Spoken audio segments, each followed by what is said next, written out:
Ça fait froid dans le dos, ça fait totalement froid dans le dos. Et c'est vrai, donc en fait on apprend l'histoire autrement aussi. Ah, je suis contente de vous retrouver. Cette journée a été longue. On part dans 3/4 d'heure et alors je crois que je suis peu au courant. Et après le côté Jane Austen c'est hyper présent parce qu'elle est vraiment fan Bess de Jane Austen. Donc en fait ça se sent dans la déco, dans plein de choses et dans l'ambiance. Hello, j'espère que vous allez bien. J'ouvre un nouveau vlog, pas très longtemps parce que on part dans 3/4 d'heure et alors je crois que je suis peu au courant parce que j'ai encore mon thé du matin, il reste ça. Je me suis fait un grand verre de jus d'ananas, voilà, j'ai vidé la bouteille, génial. Et puis je me suis fait un grand mug de thé parce que je me suis fait une gourde pour partir. Et puis quand je fais ma gourde, je mets ça dans une théière, comme ça après je verse dans ma gourde. Sauf que ma gourde elle fait 50 centilitres et je pense que j'ai fait une théière alors peut-être pas 1 litre parce que mais ça contient 450 millilitres, donc pas loin. Voilà, donc soit je bois tout et donc dès qu'on arrive à Paris, je trouve des toilettes tout de suite, soit je ne bois pas tout, mais je sais pas. Il y a deux personnes en moi, il y a celle qui sait ce qu'elle fait aujourd'hui et il y a celle qui ne sait pas. Et... Bref, alors, j'ai 2 livres, enfin je veux vous parler de 2 livres. Déjà, j'ai terminé celui-ci. Non, attendez, on fait peut-être le thème avant. Mince, je suis pas prête. C'est quoi ce vlog? Je suis pas prête pour le thème, enfin pour vous donner des informations précises. Le thème du vlog, ça va être des livres, des sorties récentes, d'accord? Alors, je vous donne des dates, c'est là où j'ai pas préparé, parce que sortie récente c'est bien, mais c'est pas précis. Donc, ce livre, il sort le 28 août. Donc il sera sorti, on est le combien aujourd'hui? On est le 26. Oh oui, il sera après-demain. Donc il sera sorti quand le vlog sera sorti. Donc, Le Crépuscule des Hommes d'Alfred de Montesquieu chez Robert Laffont, un livre de la rentrée littéraire. Alors, c'est un livre qui va vous emmener au procès de Nuremberg comme si vous étiez journaliste. Et c'est un point de vue très intéressant parce que du coup, vous suivez ce procès non pas de l'extérieur, non pas de façon résumée, et avec enfin résumé des points importants, vous suivez ce procès de l'intérieur avec ce qui deviendra important. Et quelque part, c'est aussi la façon dont les journalistes transcrivent ça, que certains faits deviennent importants ou pas. Et là, on est sur le plus gros procès de l'histoire. On se retrouve avec certains nazis, pas tous, puisque certains s'étaient suicidés auparavant. Certains sont retrouvés alors que le procès est en cours. Et en fait, c'est super frais parce que ça se passe en novembre, ça débute en novembre 1945, c'est sans fin, c'est long, et comme il y a des journalistes du monde entier, bah, ça fait long quoi, toute cette période-là. On a des Américains, on a des Anglais, on a des Français, on a des Soviétiques, et voilà, c'est assez prenant, il y a beaucoup de choses parce qu'il y a beaucoup de journalistes différents. Alors on s'y retrouve parce que dans la construction en fait c'est un petit peu une alternance de points de vue, pas tout à fait, enfin ça se ressent pas à ce point, mais on va suivre certains journalistes plus que d'autres, et donc on va avancer petit à petit, journalistes au sens large, on a aussi un photographe d'ailleurs qu'on suit pas mal, qu'on suit pas mal, et il y en a qu'on suit plus ou moins, il y en a qu'on ne suit pas, mais qu'on voit à travers les yeux de plusieurs autres qu'on suit. Et en fait, on a plusieurs histoires parce qu'on a, enfin quand je dis plusieurs histoires, il y a quand même la grande majorité de ce qui est écrit qui est totalement vrai. Mais en fait, on a le point de vue des journalistes sur ce qui se passe. On a la guerre froide qui est là déjà. Donc on voit bien qu'il y en a les soviétiques et on a les Français, les Anglais, les Américains. Et là, il y a quelques petites choses aussi. On a des Allemands. Et en fait, au milieu de tout ça, on a du coup le procès, la guerre froide, d'autres histoires internes, etc. Il y a des gens qui sont mentionnés qu'on connaît, il y a des auteurs, etc. Enfin voilà, c'est assez riche et en même temps c'est un peu bazar parce que c'est frais, ils sont en train de découvrir des trucs, ils sont logés quelque part. Enfin, il y a un côté où enfin, quand je dis bazar, c'est pas organisé comme s'ils étaient déjà au courant de ce qui allait être dévoilé. Je sais pas comment vous expliquer. Nous, on arrive après coup, on est au courant de tout ça, on a appris ça à l'école, on sait ce qu'est le procès de Nuremberg, on sait, avant le procès de Nuremberg, avant qu'on aborde ça en classe, on est au courant de ce qui s'est passé pendant la Seconde Guerre mondiale, on est au courant des atrocités, des horreurs et des ordures qui ont pu orchestrer tout ça. On est au courant, donc quand on aborde le procès de Nuremberg, en fait, quand on nous dit ce qui s'y passe à l'école, en fait, on est déjà au courant et on découvre rien. Là, faut aller à l'inverse, en fait. On a des journalistes du monde entier qui arrivent face à ces ordures et qui, petit à petit, découvrent des choses avec des témoignages, certains qui en fait, témoignent en disant tout ce qui s'est passé par naïveté, ne sachant pas presque quel est le rôle du procès. Enfin bref, c'est assez fou. Il y a des vidéos, il y a des choses qui sont projetées. Enfin c'est une boîte qui s'ouvre. Déjà à l'extérieur, elle était très moche et on savait déjà certaines choses, mais alors là la boîte s'ouvre et donc quand je dis c'est le bazar, c'est dans le sens où les journalistes sont mis rapidement là. On a l'impression que c'est fait vite fait parce que c'est censé durer assez vite. Le procès. Je suis désolée, je suis un peu confuse ce que je dis. Le procès a été très long et c'est pareil, c'est quelque chose que nous on sait après coup, mais que les journalistes qui sont là ne peuvent pas deviner. Ils peuvent pas deviner que ça va durer quasiment 1 an. Et donc et qu'ils vont se retrouver face notamment à Göring qui et qui fait durer et puis qui fait durer. Enfin c'est bref. L'objectif est pas de tout vous raconter non plus, mais en tout cas enfin, je sais pas comment expliquer parce que j'ai dit c'est le bazar, mais c'est pas exactement ça que je veux dire. C'est plutôt c'est la confusion, c'est le chaos, et c'est fait. Tout est fait comme si ça allait être rapide et comme s'il n'y avait pas tant de choses qui allaient être découvertes quelque part. Mais parce qu'ils pouvaient pas deviner, enfin parce que la probabilité était grande que ça passe vite et que qu'ils étaient déjà au courant de tout quoi. Enfin, ça fait froid dans le dos, ça fait totalement froid dans le dos. Et c'est vrai, donc en fait on apprend l'histoire autrement aussi. Vous n'allez pas lire chaque heure de ce qui se passe pendant le procès, hein, parce que ce serait hyper rébarbatif. Ça se passe pas comme ça. Il y a différents sauts dans le temps. Il y a la date en début de chapitre, voilà, lundi 11 février 1946, ce qui vous permet de savoir où est-ce que vous vous situez. Il fait 360 pages, donc ce n'est qu'un résumé de ces années. Ça fait froid dans le dos. Je me répète, mais ça fait totalement froid dans le dos.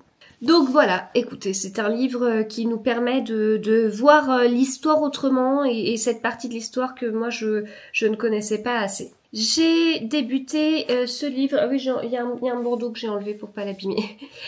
Salomé d'Agathe Chenevez chez La Martinière. C'est un livre de la rentrée littéraire.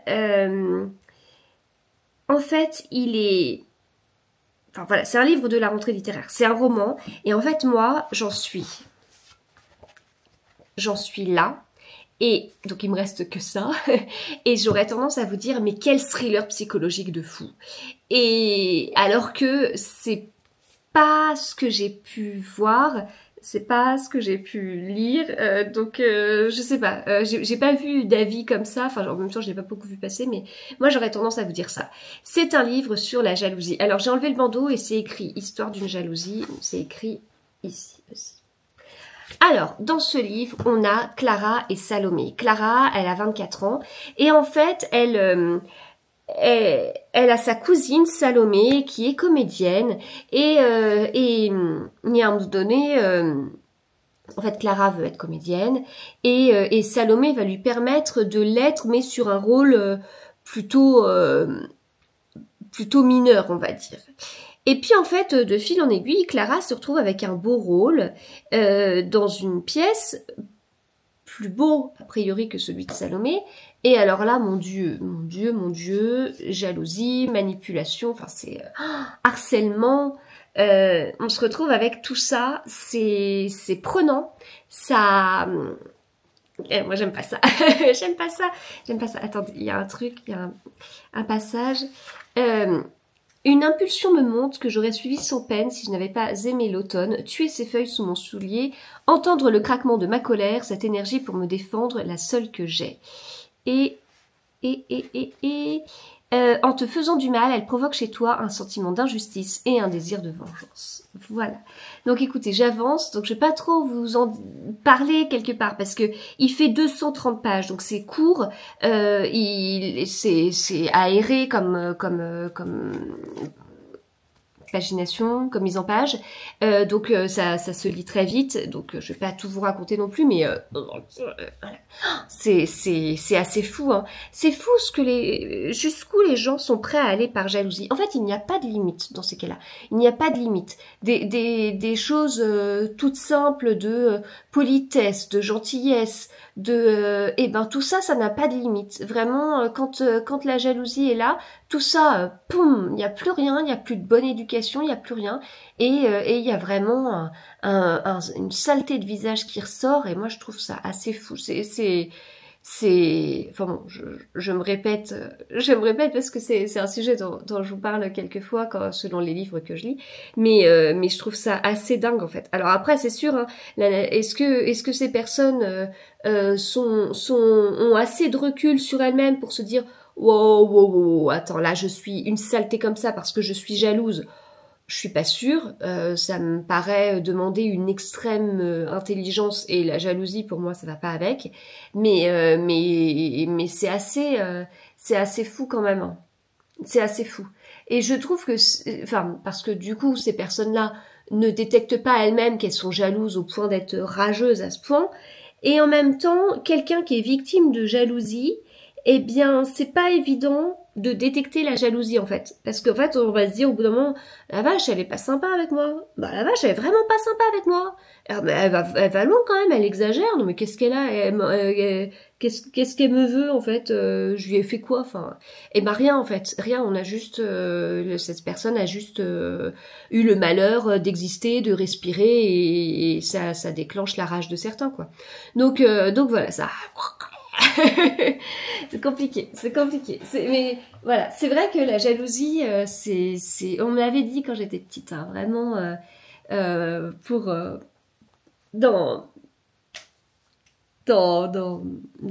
ouais, enfin, mon enfance, mon adolescence, on m'avait dit, tu verras, il n'y a pas pire que la jalousie.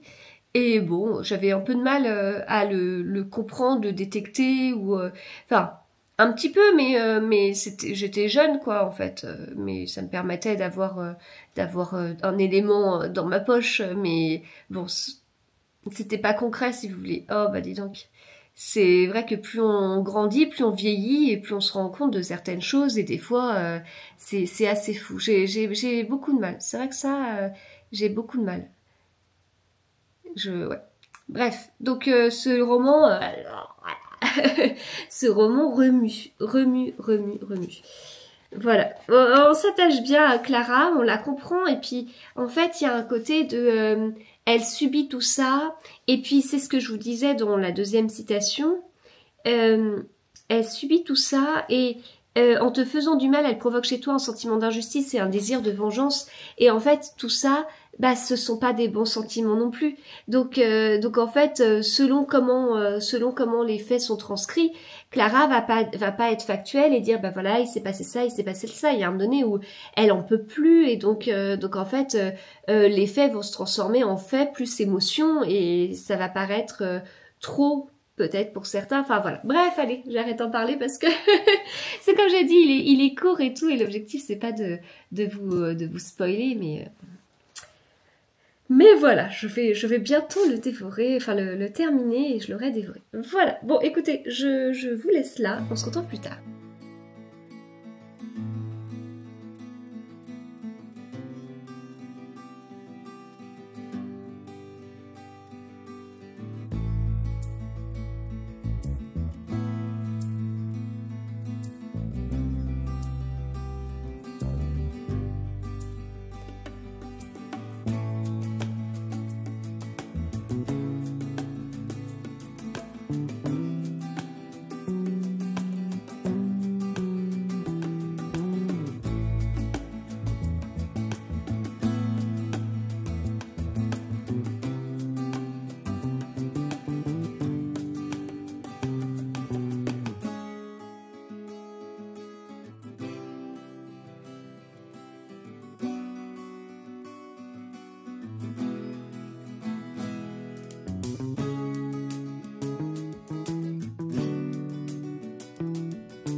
Hello, on est mercredi, j'espère que vous allez bien. Donc hier, journée à Paris, journée courte à Paris parce qu'on n'est pas parti tout de suite et on n'est pas rentré très tard. Je suis rentrée avec une crise de névralgie incroyable qui est passée dans la soirée. Et je suis dans le même état après avoir pris ma douche parce que je me lave les cheveux tous les jours. Et donc j'ai passé 2 jours avec En fait j'étais bloquée et je pouvais pas... En fait tout à l'heure j'essayais et si je fais ça, eh ben je peux pas aller au bout en fait, ça coince là. Je peux pas tourner ma tête là. Donc j'ai passé 2 jours comme ça en fait, à être vraiment bloquée. Et hier, à porter un sac, un tote bag, mon sac à main, mon tote bag, mais j'y arrivais plus, je ne pouvais plus bouger, je pouvais plus, j'étais en totale crise. Puis c'est passé dans la soirée. Puis là, je me réveille ce matin, ça va. Puis je prends ma douche, donc forcément je me lave les cheveux. Puis je vois que, en fait, les 2 derniers jours, j'avais du mal à vraiment Enfin, c'est-à-dire que j'ai le pommeau de douche qui est là, puis avec l'autre main, je fais ça, quoi. Voilà. Et ben, je pouvais pas. En fait, ce mouvement-là, je pouvais pas le faire. Donc là, je pouvais le faire. Donc bah je l'ai fait, je sors de la douche, oh la vache, je m'étais bousillée là, puis je sens que ça repart de la main et tout, donc je suis totalement en stress parce que en fait, pour ceux qui ne sont pas au courant, j'ai fait une très très grosse névralgie cervico-brachiale fin octobre, juste après le début de mon burn-out. Et ça a été les plus grosses douleurs de ma vie, sachant que j'ai accouché de mon fils qui faisait 4 kilos sans péridurale. Donc voilà, pour vous donner un petit peu un ordre d'idée. Et une douleur sans fin qui m'handicapait énormément. Et donc voilà, j'ai la trouille en fait, j'ai vraiment la trouille. Cet après-midi, je dois aller à Paris en voiture.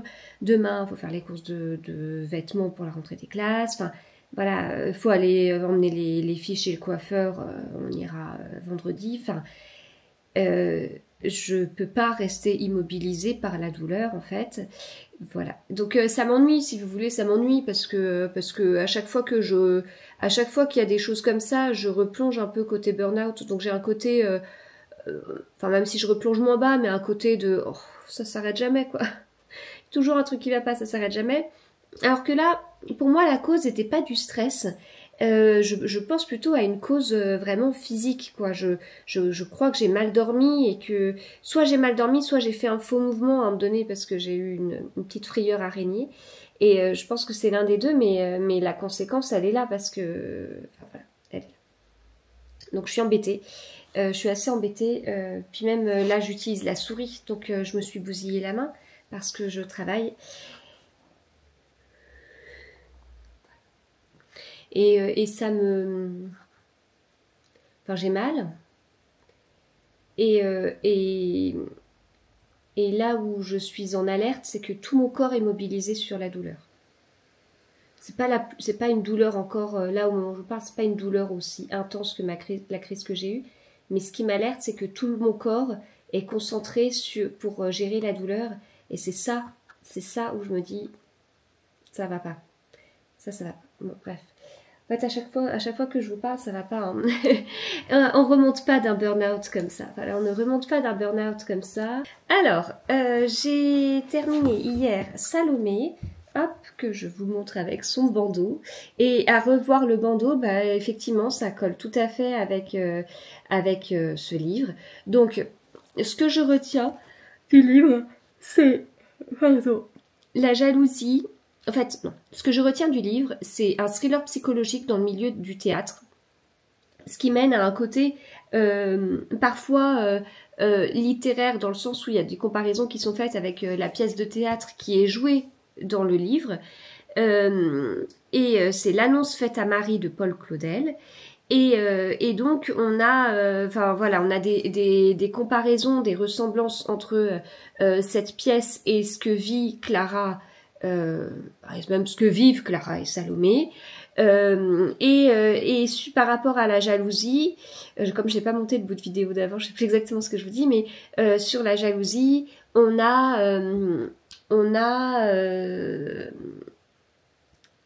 à la fois le côté d'enfermement, on a à la fois le côté de tout ce qui de tout ce qu'on a avec une manipulatrice XXL, hein, donc voilà, Salomé, vraiment ça va très très loin. Mais ce que j'ai beaucoup aimé, c'est que on a Clara, comment elle fait pour face à cette jalousie. Donc voilà, comment est-ce qu'elle fait, comment est-ce qu'elle essaye de s'en sortir, parce que tous ses proches sont manipulés et donc tout le monde croit Salomé, qui est très très bonne actrice dans sa vie professionnelle et dans sa vie personnelle. Et ça j'ai trouvé que c'était vraiment intéressant, parce que quand on va voir ces sujets-là, on va voir jusqu'où ça va aller avec l'horreur des fois qui va arriver. Et là, en fait, on a qu'est-ce que Clara met en place et les conseils qu'elle a face à une personne très jalouse qui détruit sa vie, quoi. Voilà. Donc, c'était une belle découverte, des sujets qui m'ont beaucoup touchée. Et puis, bah voilà, écoutez, le tout dans un livre très court. Je vous avais dit quand est-ce qu'il sortait, celui-ci, parce que je vous avais dit que c'était une vidéo sur des sorties récentes, mais... alors celui-ci, on est le 27, celui-ci il sort le 29. Si je vous l'ai dit ça, non? Je sais plus. Et alors celui dont je vais vous parler, il n'est pas sorti et il ne sera pas sorti, je croyais qu'il sortait plus tôt, il ne sera pas sorti quand cette vidéo sera sortie.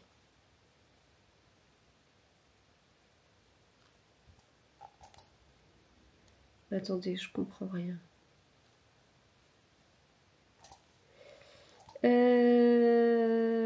Est-ce que j'ai vu plusieurs dates? Ouais, voilà. 18 septembre. Il sortira le 18 septembre. C'est le premier tome de Meurtres et Préjugés de Laurie Forêt chez Erol. Laurie Forêt, que vous connaissez peut-être sous le pseudo The Pumpkin Librairie. Voilà. Je ne sais pas si c'est flou ou pas flou. Alors, c'est un Cozy Mystery. Un Cozy Mystery, et j'ai déjà relevé vachement de citations en plus, pour un Cozy Mystery, c'est pas mal. Hein. Alors, on suit Bess. Bess, elle arrive dans les Cotswolds, alors que, en fait, elle vivait une vie à Londres, de working girl, etc. Et en fait, elle change de vie. Elle change de vie, elle déménage, elle change de travail, et elle ouvre un salon de thé-librairie dans les Cotswolds. Voilà, donc elle est fan de Jane Austen, donc l'objectif est que ça se sente en fait dans sa librairie, etc.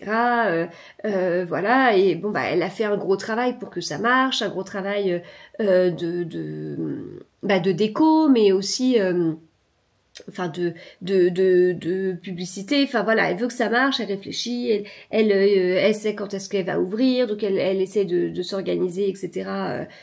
Pour que tout soit top. Enfin bref, voilà, il y a un côté pas de elle change de vie, elle fait tout pour que ça marche, je sais pas quoi dire, je sais pas comment dire autrement, mais ça me touche trop quoi.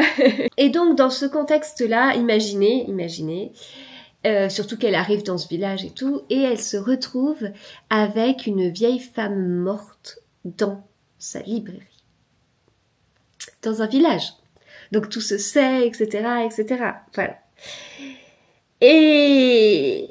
Et donc en fait, c'est l'une des habitantes du village, elle l'avait déjà croisée, elle fait partie d'un petit club de tricot, et le problème, c'est que non seulement le corps est retrouvé, mais en plus, il y a quand même plusieurs choses qui font que Bess, c'est une sacrée suspecte pour ce crime-là. Voilà, donc... alors, c'est pas la seule, puis en fait, elle décide, mais voilà, on est dans un cosy mystery, vous voyez le truc arriver, elle décide de mener l'enquête parce que elle veut pas être... coupable, elle veut pas être désignée coupable alors qu'elle a strictement rien fait, et puis ça donne une mauvaise image de sa librairie, quoi. Donc elle veut pas se laisser faire, etc. Voilà. Donc elle mène l'enquête, et puis voilà, j'en suis encore au début, mais ça avance assez vite parce que le meurtre arrive assez vite. On nous place déjà bien l'ambiance et tout ça. Le meurtre arrive assez vite, et puis après, elle va commencer elle-même à mener l'enquête. Voilà, donc écoutez, pour l'instant, ça se lit bien. Il y a vraiment cette ambiance qui est bien décrite au début et qui nous plonge du coup dans tout cet univers et tout. Enfin voilà, pour l'instant, il y a tout ce que j'aime dans les Cozy Mystery. Le fait qu'elle ouvre un café-librairie, c'est chouette. Alors, salon de thé, ça peut faire penser à certains Cozy Mystery, mais là, en fait... c'est pas le salon de thé le principal, c'est vraiment la librairie. Et ça veut dire que le personnage principal aime lire et aime les livres. Et ça, en fait, c'est pas si fréquent que ça. Dans un cosy, ceux auxquels je pense, en tout cas, ou ceux que j'ai lus, j'ai pas tout lu, tous les cosy qui existent, mais j'aime bien parce que forcément ça amène à des beaux passages. Et puis voilà, c'est une amoureuse de la littérature, en particulier de Jane Austen, mais il y a des petites références, d'autres petites choses qu'on aime bien, quoi. Voilà. Eh bien écoutez, je m'arrête là pour le moment et je vous retrouve plus tard. Bon, je vous reprends un peu après, en plus ça va mieux, je peux pas vous dire tout le temps que ça va pas. L'objectif c'est de pas... Enfin, il y a le côté dans les vlogs, je vous dis comme Enfin, je sais pas... dans les vlogs, vous me suivez au fur et à mesure, et c'est vrai qu'il y a des moments où en fait j'enregistre le matin, j'enregistre à un certain moment, ça m'arrange d'enregistrer à ce moment-là, mais en fait si je suis pas dans un bon état, j'enregistre et du coup c'est pas très cool pour vous, je pense. Et puis et voilà, donc écoutez, ça va mieux, et j'avais oublié de vous dire quelque chose, donc je me dis c'est le moment de vous reprendre et de vous dire voilà, ça va mieux. Je sais pas combien de temps ça va durer, mais c'est pas grave. Et donc j'ai reçu ce livre hier, Quand ils viendront, le nouveau livre de René Manzor. J'avais beaucoup aimé celui qui est sorti l'année dernière, j'en avais lu un autre de lui, d'ailleurs j'en ai encore d'autres à lire de lui, et j'avais beaucoup aimé le rythme et tout ça. Alors le pauvre livre, il a un petit peu il a eu mal.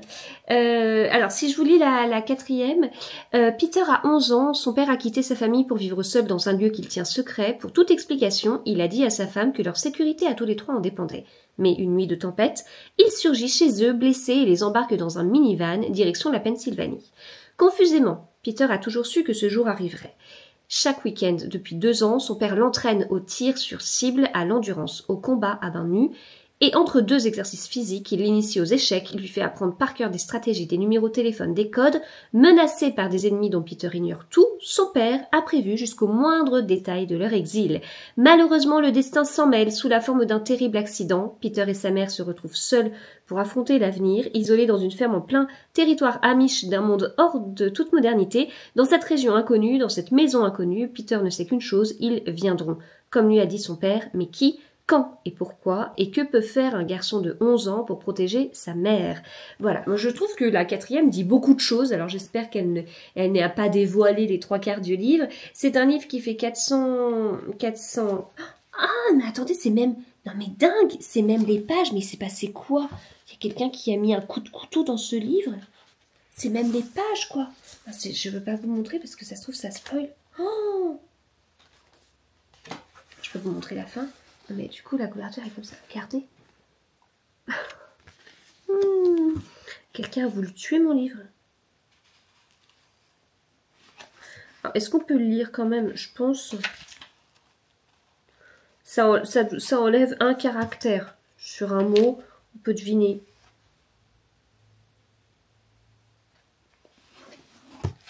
Attendez, je vous montre ça. Voilà. Donc bon, c'est un livre de 400... Attendez, parce que là-bas, c'était pour chercher la fin. 400... Ouais, 450 pages. Voilà. Voilà, et puis c'est écrit d'une façon assez agréable à lire. C'est trop bizarre. C'est trop bizarre. Ce livre a eu mal. Il a eu mal. Voilà. Donc merci à Kalman Levy pour ce livre et à René Manzor pour la dédicace. Et puis nous, on se retrouve plus tard. Et j'ai envie de vous dire, j'essaierai d'enregistrer des moments où ça va et en même temps un vlog. Est-ce que c'est pas vous montrer tout le temps? Est-ce que je dois tout le temps enregistrer qu'à des moments où ça va? Pour vous dire que ouais, tout va bien. Non, mais c'est pour pas vous pas vous démonter de morale. Parce que c'est désagréable à force pour vous. Mais en même temps, je vais pas enregistrer. Je trouverais ça un peu nul d'enregistrer qu'à des moments où ça va bien. Et en même temps, je vais pas enregistrer qu'à des moments où ça va pas. Hein, voilà. Par exemple, hier soir, en rentrant, je me suis dit là, c'est clair que je vais pas filmer. Mais là, ce matin, j'aurais peut-être dû attendre un petit peu.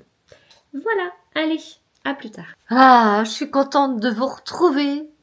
Cette journée a été longue, mais on a avancé. On a les vêtements de rentrée des classes. Je ne sais pas si vous vous rendez compte. Cette avancée incroyable, on a les vêtements de rentrée des classes. Il ne manque plus que 2 coiffeurs pour les filles. Mon fils s'est fait. Et après, c'est bon. On est prêt pour la semaine prochaine. Alors, on a les vêtements. On a toutes les fournitures aussi. Il manquait des trucs. Tout est bon. Tout est bon. Voilà, on a fait les vêtements de rentrée cet après-midi et voilà, écoutez, ça a été bien, c'est fait. Et donc on a fait quelques boutiques et à chaque fois qu'on regarde les vêtements de rentrée, on passe chez Action et Primark et j'ai regardé les décos d'automne que je voyais tellement passer sur Instagram depuis 3 mois au moins. Non mais c'est un petit moment qu'on en entend parler, mais j'ai craqué moi aussi. Je vous dis, Instagram me fera peut-être aimer un jour l'automne. Alors, j'ai repris une petite citrouille comme ça, j'en ai déjà plein hein, de chez Action. Il y en a 2, je crois que j'en ai 3 comme ça. J'ai des petites blanches, je crois que j'en ai 3. Je me demande si j'en ai pas d'autres. Enfin, voilà, mais en général, en fait, elles coûtent pas très cher, mais elles sont souvent mises n'importe comment et toujours un peu... comme cassé et tout ça, donc voilà, donc ça c'est bon. Chez Action j'ai pris aussi un mug citrouille, donc là on est plutôt sur Halloween, parce que la déco d'automne c'est pas que Halloween pour moi, c'est voilà, il n'y a pas que ça. Donc voilà, ça c'est bon. Alors oui, il y a le fauteuil à côté parce que j'ai enregistré des vidéos ici tout à l'heure. Chez Primark j'ai pris ça, je trouvais ça trop mignon. Voilà. On va mettre tout. Je réarrangerai. Hein. Par contre, lui, il tombe, il casse. Hein. Après, j'ai pris ce plaid que j'avais vu chez Ameline. Il est à 6 €, donc il n'est pas très cher. Et puis, voilà. Il est tout bon. Donc ça, ce sera trop bien. Mais dans un mois, je vous dis, non mais l'automne, c'est ma saison préférée. Non, je rigole. Non, quand même pas. Mais bon. Et j'ai pris ça. Alors ça, j'en ai une. Je sais pas si j'en ai qu'une d'ailleurs. Je sais plus.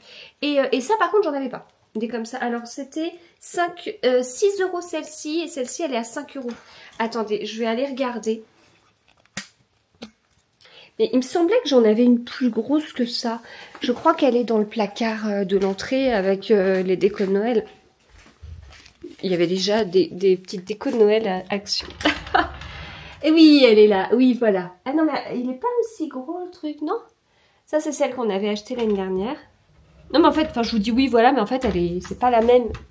C'est la même, alors que je pensais que Je sais plus comment c'était l'année dernière. Il me semblait qu'il y en avait des rouges. Bref, c'est pas grave. De toute façon, enfin, l'idée, c'est de prendre un petit peu chaque année. Et puis, la salle à manger est grande. Il y a de quoi en mettre un petit peu partout. Voilà. Oui. Du coup, c'est pas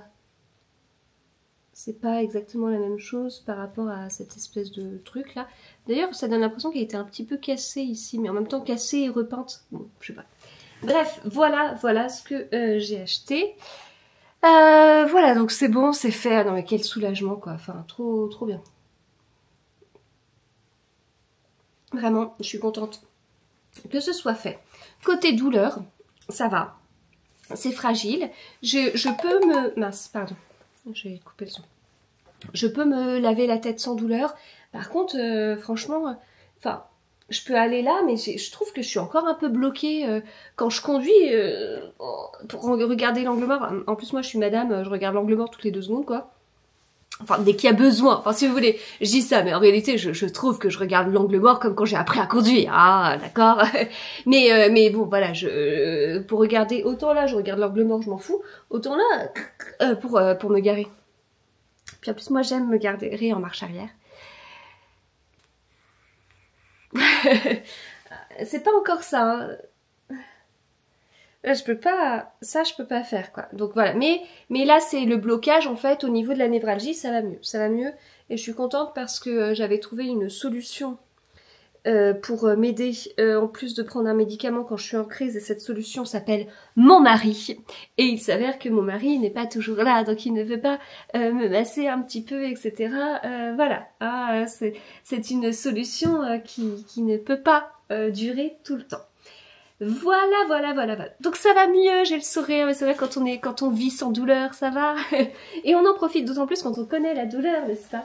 Quand on la connaît pas, on se rend pas compte ce que c'est une vie sans douleur. Mais quand on la connaît... J'ai reçu ce livre de chez Impact, qui est la collection Polar de chez Hugo. Avant c'était Hugo Thriller et maintenant c'est Impact. Et ça s'appelle Un profil idéal. Et il me tente bien. Alors déjà, j'adore la couverture. Après, il fait quasiment 400 pages, mais pas tout à fait, donc il n'est pas si long que ça. Je vous lis la 4e. Si on était dans un podcast d'affaires criminelles, tu serais la première soupçonnée. C'est un petit extrait. Sarah, la meilleure amie de Gwen, va se marier. Si Gwen se réjouit pour Sarah et accepte évidemment d'être sa demoiselle d'honneur, elle n'est pas fan du futur mari et n'a de plus personne pour l'accompagner lors de la cérémonie. Alors, pour surmonter le chagrin de sa rupture avec Noah et tenter de trouver rapidement un plus sain pour le jour J, jusqu'ici ça pourrait être une romance en fait. Je trouve que là, juste, il y a une virgule, et là on se dit, tiens, soit elle va choisir un faux fiancé et tiens, on est sur une romance, soit Gwen décide de s'inscrire sur Connector, l'appli de rencontre qui regroupe les célibataires d'Eastbourne. Oh, ça peut encore faire romance éventuellement. Mais comme si enchaîner les dates catastrophiques ne suffisait pas, Gwen est réveillée un matin par la police qui frappe à sa porte. Là, c'est bon. Là, on est dans un polar. Les hommes avec qui elle a récemment eu rendez-vous sont assassinés les uns après les autres. Oh, j'adore. J'adore. Gwen n'a d'autre choix que de mener l'enquête à sa manière toute personnelle pour enrayer le jeu de massacre et éviter de se retrouver dans la ligne de mire. Alors, c'est drôle parce que j'ai enregistré une petite vidéo ce matin sur ce livre, Meurtre et préjugés. Et en fait, c'est un cozy mystery, un vrai cozy mystery. Je l'ai terminé hier soir, enfin plutôt ce matin très tôt. Ça faisait longtemps que ça m'était pas arrivé, ça, de terminer un livre vraiment, alors que la nuit a un petit peu débuté. Et ça, j'étais contente parce que ça veut dire que j'étais vraiment bien dans l'histoire. Et en fait, un cozy mystery, c'est ça pour moi. Un cozy mystery, c'est quand on a une personne lambda qui mène l'enquête. Et là, c'est le cas. On nous dit, Gwen n'a d'autre choix que de mener l'enquête à sa manière toute personnelle. Mais en fait, on voit bien qu'il n'y a rien qui ressemble à un cozy mystery. Enfin, je veux dire, la couverture n'est pas du tout axée sur ça. Donc, on se doute que ça va pas être ça. Donc, en fait, la définition d'un cozy mystery, ce n'est pas uniquement une personne lambda qui mène l'enquête, il y a autre chose. Il y a aussi une ambiance cozy. Voilà, en tout cas, ça me tente beaucoup. Et donc, pour faire la transition, eh bien, ici, on a cette ambiance cosy. En fait, dans ce cozy mystery, j'ai retrouvé tout ce que j'aime dans un cozy mystery. Si je vous prends plusieurs séries, par exemple, Agatha Raisin, eh ben, il y a des choses que j'aime bien dans Agatha Raisin. Parce qu'en fait, Agatha Raisin, il y a vraiment ce côté ambiance anglaise.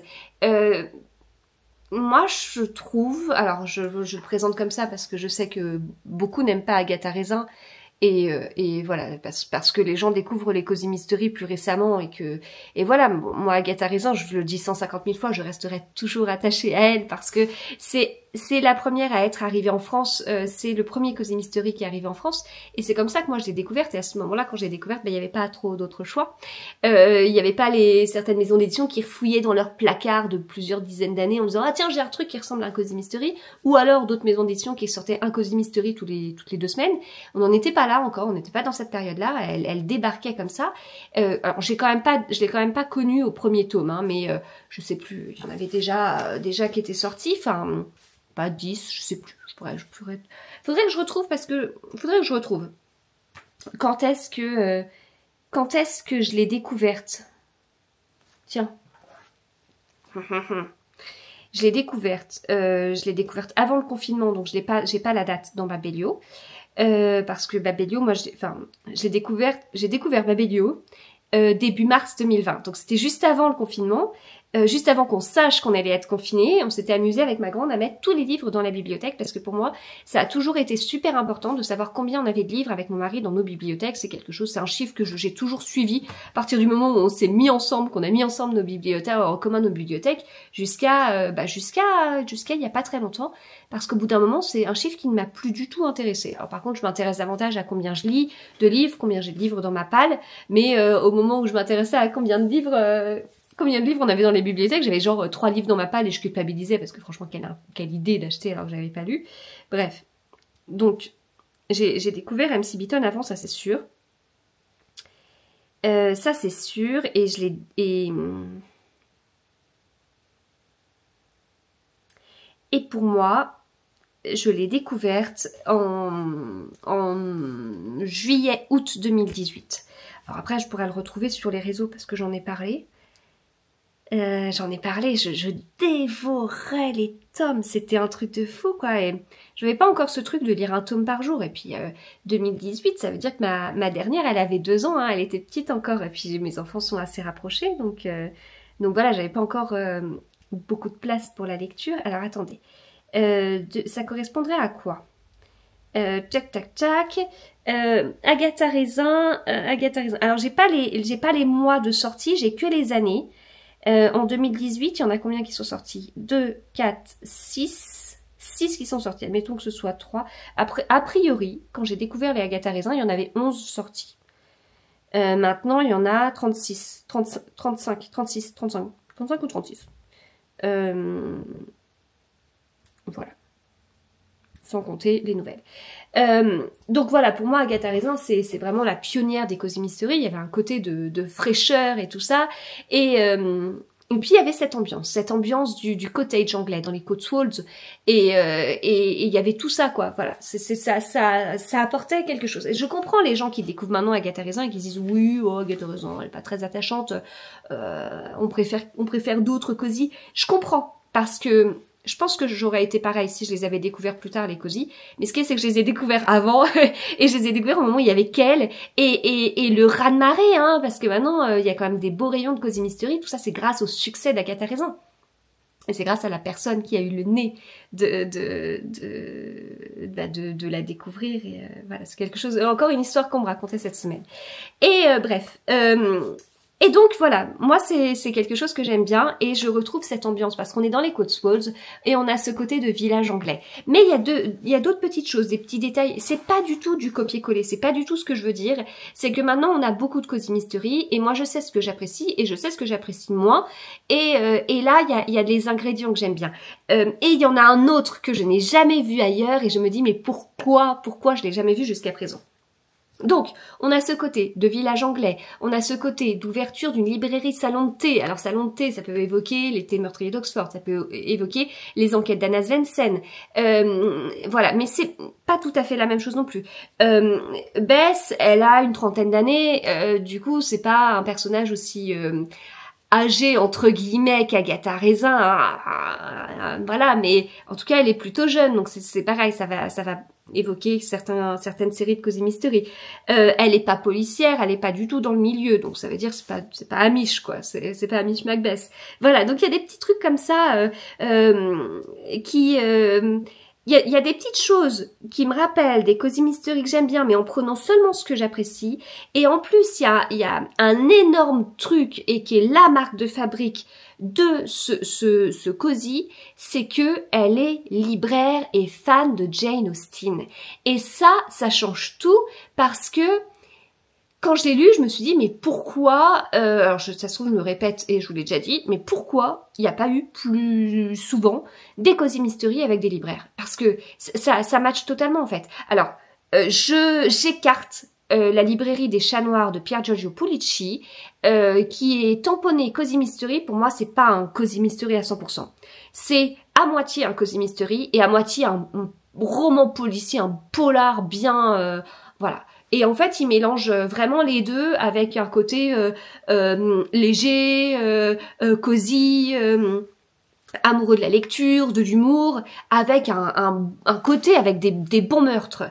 Et donc voilà, pour moi, la librairie des Chats Noirs, j'ai beaucoup de mal à me dire que c'est un Cozy Mystery.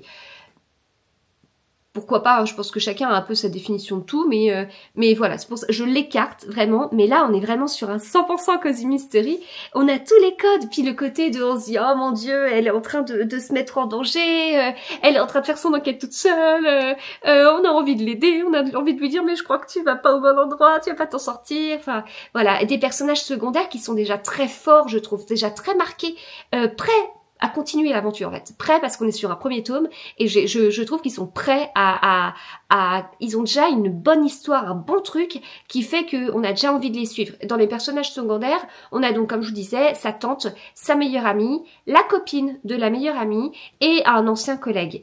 Et donc ancien collègue, ça peut faire un peu penser à Agatha Raisin, mais c'est pas le même profil non plus. Une tante, alors peut-être tante Dimity, mais tante Dimity c'est tellement à part comme Cozy.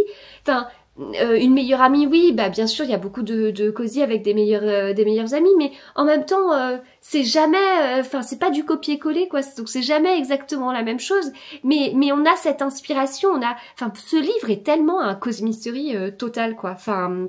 Et quand on aime la lecture, quand on aime les Cozy et qu'on aime la lecture, on s'y retrouve. Et je vous dis, moi j'ai vraiment cette réaction en me disant, mais pourquoi on n'a pas encore eu de libraires qui sont personnages principaux de Cozy Mystery. Enfin après, je vous dis ça. J'ai quand même pas, enfin, faut que je redescende un petit peu. Je connais quand même pas tous les Cozy Mystery qui existent non plus. Ça se trouve, il y en a. Mais en tout cas, dans ceux que j'ai lus, et je pense que j'en ai lu quand même globalement les plus connus, je vais pas du tout souvenir de ça. Et après, le côté Jane Austen, c'est hyper présent parce que elle est vraiment fan, Bess, de Jane Austen. Donc en fait, ça se sent dans la déco, dans plein de choses, et dans l'ambiance, et dans plein de choses jusqu'à la fin aussi, mais je vous dévoilerai pas la fin. Et d'ailleurs, fin du livre, qui nous, je trouve qu'il nous donne déjà envie d'être au tome suivant, si vous voulez. Voilà. Donc moi j'ai vraiment hâte de lire la suite. J'ai vraiment été bien dans ce Cozy. Enfin c'est j'aurais du mal à dire comme ça qu'est-ce que j'aime, quels sont les détails que j'aime dans un Cozy. Mais là ça regroupe tout. Ça regroupe tout en fait. Donc c'est voilà, c'est comme une définition du Cozy quoi. Enfin donc c'est, je trouve ça top. Enfin ouais. Il était très bien. Je crois que vous l'avez compris, je vais pas tourner. Je vais pas vous dire 50 000 fois. Puis il y a des références. Donc il y a un clin d'œil à Friends, il y a des clins d'œil à Agatha Christie à plusieurs reprises. Et puis il y a des clins d'œil à Jenny Colgan avec notamment La petite boulangerie au bout du monde. Il faut savoir que Bess écoute des livres audio, ce que je trouve génial. Génial. Les livres audio, je trouve que c'est vous savez, le vilain petit canard, quoi. Celui sur lequel on aime taper en général, quoi. Et voilà, l'héroïne lit des livres audio. Et dans un vlog, il y a pas longtemps, je vous ai lu un petit extrait d'un personnage aussi qui lit un livre audio. Le personnage, il est dyslexique, il lit des livres audio. Voilà, pour cette raison-là, il y a plein de raisons pour lesquelles on peut lire un livre audio. Et donc là, elle lit des livres audio, et notamment La petite boulangerie du bout du monde de Jenny Colgan. Et en fait, je me suis tellement replongée quand je l'ai découvert. Alors, attendez, pareil, je l'ai découvert quand? Moi, je dirais automne 2020. C'était tellement bien, c'était tellement doudou, c'était... Ah, j'ai tellement aimé ce livre, j'avais du mal à m'en détacher tellement j'étais bien dans l'histoire. il est top, il est vraiment top. Je l'ai lu en papier pour le coup, mais sinon les Jenny Colgan, c'est vrai que j'aime bien les passer en audio. Ouais, début novembre 2020. Vraiment un régal, je me rappelle tellement où j'étais installée dans mon ancienne salle à manger quand je l'ai lu.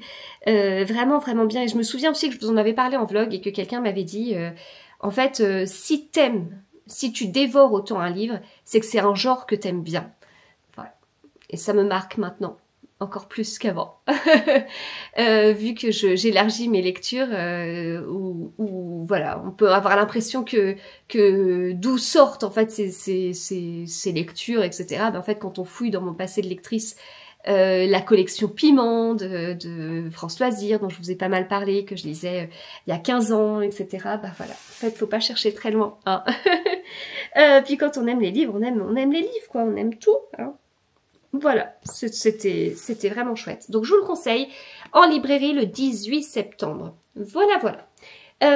Et donc oui, c'est pour ça qu'il y a le fauteuil à côté, puisque j'ai enregistré une petite vidéo dans le fauteuil, et puis j'ai enregistré aussi une petite vidéo sur ces deux livres de Sarah Adams. Vraiment beaucoup de points communs, et en même temps des spécificités chacun. Enfin voilà, vraiment, ils étaient très bien. Écoutez, c'est tout, et en fait, on va même clôturer ce vlog qui a été court, je pense. Mais voilà, c'était un vlog sur 3 lectures, 3 sorties récentes. Donc c'est exactement ce dont je voulais parler. Et puis je ne vous parle pas de mon livre audio. Je traîne là cette fois pour faire... dans mon livre audio, en fait je colorie moins. Hein. Je crois que faut se rendre à l'évidence. Je colorie moins, j'écoute moins de livres audio. C'est dommage parce qu'il y en a beaucoup que j'aimerais passer en audio là. Mais voilà, mon rythme est un petit peu bousculé. Mais c'est pas grave, on a les vêtements de rentrée. C'est le principal. De toute façon, est-ce que je m'autorise à colorier alors que j'ai colorié ce matin? Il est 17h40. Peut-être, je ne sais pas. Bon, eh bien, écoutez, je vous laisse là. J'espère que ça vous a plu. On se retrouve très vite pour un nouveau thème que... En fait, mais quelle courte, j'allais dire, j'hésite sur le thème, mais il faut que je me dépêche parce qu'en fait, ça va être mon livre de ce soir. J'hésite sur le thème. J'hésite sur le thème. On est le combien? On est le 28. On est le 28. J'avais une palle de l'été. J'avais une palle de l'été. Alors, il y en a un direct de la palle de l'été que j'ai mis dans ma palle de septembre. J'avais une palle de l'été, il m'en restait 4. Dans les 4, je vous avoue qu'il y en a un que j'ai vraiment envie de lire là bientôt. C'est Cadavre en famille de Geneva Rose. Il y a aussi le Britannice et Chéri que j'ai, qui est Landon and Shem, et je trouve que la couverture elle fait très automnale. Et après, j'avais le Elina Bachmann, qui est un polar finlandais de mémoire, et un week-end à Nantucket d'Eleni Hilderbrand. Alors celui-ci, c'est pas grave. Enfin, ça m'embête moins. Le Elina Bachmann, ouais, bon, j'ai ça. Et sinon, il y a d'autres lectures que j'aurais voulu passer... Il y a d'autres lectures que j'aurais voulu passer parce que là, je vous fais des vlogs thématiques, mais en réalité, j'aime bien aussi faire des petits thèmes quand je fais des vidéos sur Instagram, des petits réels d'avis lecture. Je regroupe plusieurs livres, en fait. Et là, j'ai lu un peu bizarrement, et puis j'essaye maintenant d'écouler ma pile. Enfin, attendez, pour que ce soit plus concret. Donc là, ce matin, par exemple, j'ai sorti ces deux-là. C'est logique, c'est la même autrice, mais en plus, c'est un tome 1 et un tome 2, même si c'est écrit nulle part. C'est bien un tome 1 et un tome 2, hein, parce que le tome 2 spoil le tome 1. Bon, même si on se doute de ce qui se passe. Et donc, ça, ce sont les livres que j'ai lus en août, que je vous chroniquerai.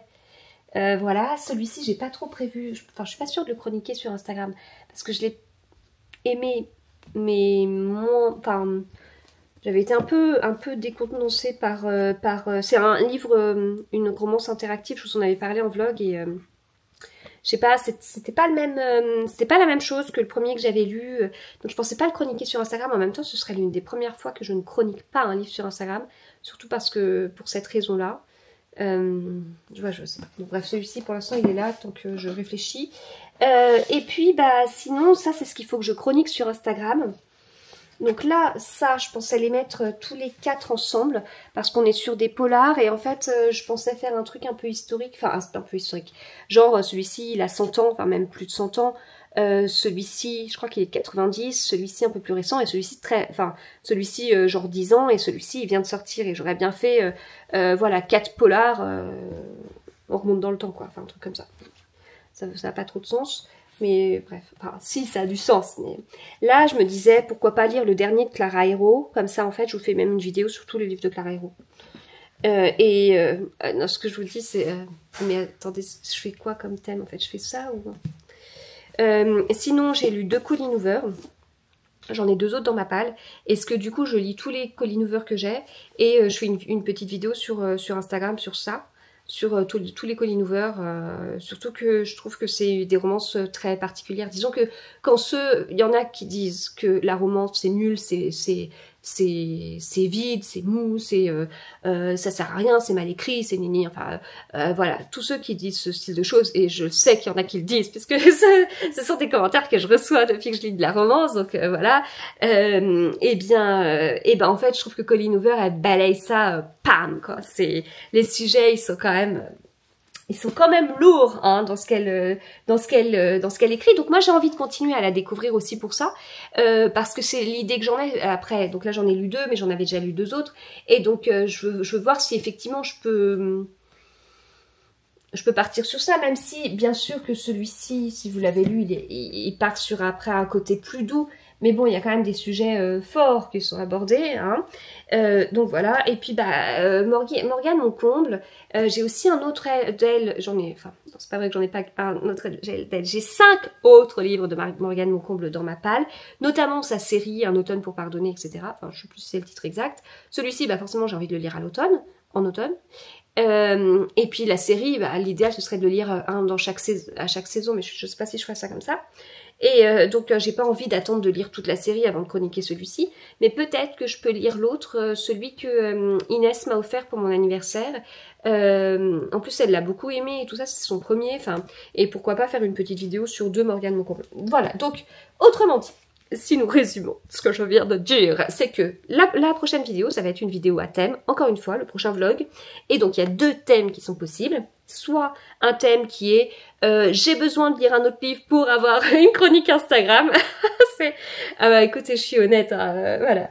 Mais ce sont bien sûr des livres que j'ai envie de lire, mais du coup, ce sera des livres un peu pour combler, si vous voulez. Donc là, il y aurait un Clara Hero, un Colleen Hoover, un Morgane mon comble, ce qui me permet de faire un petit package, et après, paf, j'ai 3 réels à faire, et tout ça, hop, ça passe de là à là, pour faire le bilan d'août, parce que nous arrivons petit à petit à la fin d'août, donc il faudra y penser.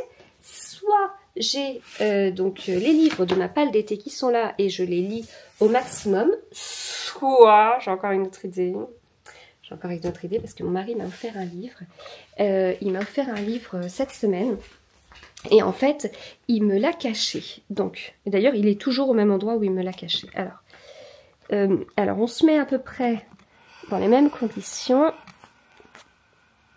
Voilà. Donc, concrètement, moi, j'étais là, mais maintenant j'ai rechangé de place. Je suis repassée sur mon fauteuil jaune, mais que j'ai redéplacé là. Et donc, vous voyez, j'étais installée là. Et puis, je regarde les bibliothèques, et je regarde là. Là. Je dis, tiens, c'est bizarre, parce que c'est un livre qui est dans ma palle, et j'ai bugué, quoi. Attendez. Hop. Je m'assois par terre. En fait, le truc, c'est que c'est un livre que j'ai vraiment envie de lire, et qui est dans ma palle, et que j'étais à 2 doigts d'acheter à plusieurs reprises. Et j'étais en train de lire, je regarde le livre, et je dis, ah, c'est vrai qu'il faut que je lise ce livre, en fait. D'ailleurs, avoir ramené un chariot de palle à l'endroit où je lis, c'est particulier. Parce que vraiment, Ah tiens, je retombe sur ce livre-là. Ah, c'est marrant. Je sais pas si vous l'avez lu, celui-ci. C'est Rêve qu'on piétine. Il est génial comme livre. Enfin, très prenant, parce que ça parle notamment de la Seconde Guerre mondiale. Mais bref, donc j'étais là. Et donc je regarde le livre et je dis, ah oui, c'est vrai qu'il faut que je lise ce livre, enfin, j'ai hâte de lire et tout, faut voir quand je le casse, parce que vraiment j'ai vraiment très très envie de le lire. En fait, j'ai même déjà des idées de comment je vais en parler et tout, enfin, non mais ça va loin, quoi. Mais j'ai trop hâte, je le vois trop passer sur les réseaux. Donc ça c'est ce que je me dis au début. Puis après je me dis, mais ce livre, il faut que je l'achète. Mais là, il est chez moi. Donc c'est bizarre comme truc. Pourquoi il est chez moi alors que je suis censée l'acheter? Et donc voilà, donc je regarde et tout, et après je tilte que mon mari avait fait exprès de le mettre là, parce que c'est la meilleure place d'où j'étais pour le voir. Donc voilà, il y a ces livres-là, Losers Fraternity chez Hugo Roman, d'Océane Ganem et de Jen Guerrieri.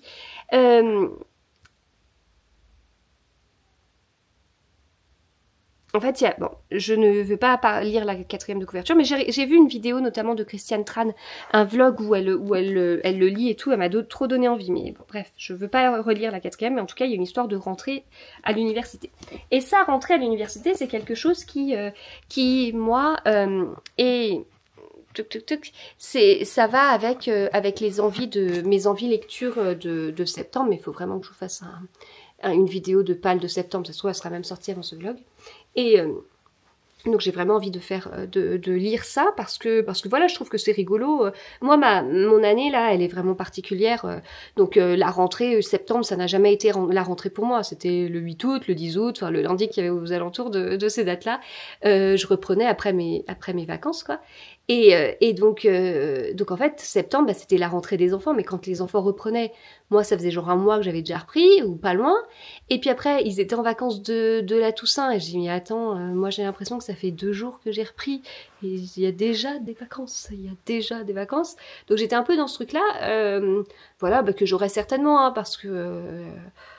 Écoutez, je ne connais pas encore bien mon travail de créatrice de contenu littéraire à temps plein sans les enfants en vacances, puisque j'ai débuté mon travail et ce travail-là à temps plein à partir du 14 juin, qui était un samedi. Et après, peu de temps après, ils étaient là, quoi, en vacances. Donc après, forcément, le quotidien change un petit peu, l'organisation change un petit peu. Donc quand ils vont rentrer à l'école, moi, il y aura un petit côté de rentrée malgré tout, parce que ça va être le plaisir de travailler toute seule. Voilà, ça veut dire que si, à un moment donné, bah, je suis prise par quelque chose et que ça m'arrange pas, genre ce midi. Je leur ai dit on va au McDo. Bon, voilà, pour certaines raisons, c'est vrai que cette semaine on a fait quand même pas mal d'écarts cet été, beaucoup d'écarts cet été. Je leur ai dit bon allez on va manger McDo. Bah ouais mais en fait moi à midi je commençais à enregistrer une autre vidéo et ça m'a pris un peu de temps de l'enregistrer et j'aurais même voulu la monter. Puis en fait au moment de partir j'ai un mail, il faut que j'envoie vite une vidéo en urgence parce qu'il y a eu un souci, etc. Enfin bref. Et bah ouais, mais en fait, ça veut dire qu'on est parti à il était 12h35. Donc après, on va au McDo, le temps qu'on mange et tout. Nous, on n'est pas le style à manger à 13h, 13h15. Or, c'est ce qui s'est passé. On a mangé, ouais, même 13h15 bien passé. Mais si j'étais toute seule, en fait, déjà, je serais pas allée au McDo. Et donc, en fin de compte, je me serais arrangée toute seule avec moi-même, quoi. Voilà, donc c'est une organisation. Alors, c'est très bien, on a pu profiter les uns des autres beaucoup plus que d'habitude. En réalité, cet après-midi... je suis partie, j'avais pas monté une vidéo, j'aurais voulu la monter, mais j'ai enregistré et je l'ai montée en petits bouts, entre le McDo, en marchant, en attendant qu'ils essayent leur vêtement et tout, puis après j'ai réussi à finir de la monter et voilà. Mais de la monter, de mettre les sous-titres et de l'envoyer pour une première validation. Déjà moi de la regarder 2-3 fois pour être sûre que j'ai pas fait de bêtises vu les conditions dans lesquelles j'ai monté ma vidéo. Mais voilà, en fait, après on s'arrange et tout, mais c'est vrai que donc c'est très bien, je suis ravie d'avoir des enfants, je les aime très fort, mais je veux voir ce que ça donne le mois de septembre avec eux qui reprennent les cours et moi qui ne me consacre qu'à mon travail en fait et comment je m'organise toute seule. Voilà. Et puis donc tout ça pour dire que du coup le mois de septembre pour moi il y a un changement quelque part. Enfin il y en a toujours eu bien sûr des changements mais c'était quand même pas la même chose avant. Enfin je le ressentirais plus cette année forcément. Et donc forcément, comme j'ai pas mal enfin forcément, ça me paraît logique, comme j'ai pas mal de romances liées à, enfin genre romances universitaires, etc. Avec des rentrées sur des campus, bah en fait ça me tente bien. Non pas qu'à 40 ans je rentre à l'université, mais re-rentre à l'université. Mais en fait, je trouve que ça, enfin pour moi ça me, enfin ça va avec mon état d'esprit entre guillemets. Faut peut-être pas exagérer, mais en tout cas, ça s'y rapproche beaucoup plus que ces 10-15 dernières années. Ah ouais, parce que je suis sortie de mes études il y a quand même quasiment 20 ans. Mais voilà, du coup, ce livre me tente bien aussi par rapport à ça. Et ça aurait été cool de le chroniquer pour la rentrée, quoi. On est jeudi, la rentrée c'est lundi. Ah, enfin, la rentrée lundi, c'est pour sur les 3. Une. une sur les 3. Le reste de la famille, enfin le reste des enfants, ce sera mardi. Voilà, donc écoutez, gros fouillis, et donc il faut que je prenne une décision. Il faudra que je prenne une décision ce soir. Oh non, il y a un truc qui se dessine. Ah si, non, vous allez me prendre vraiment pour une filoute quand même, hein.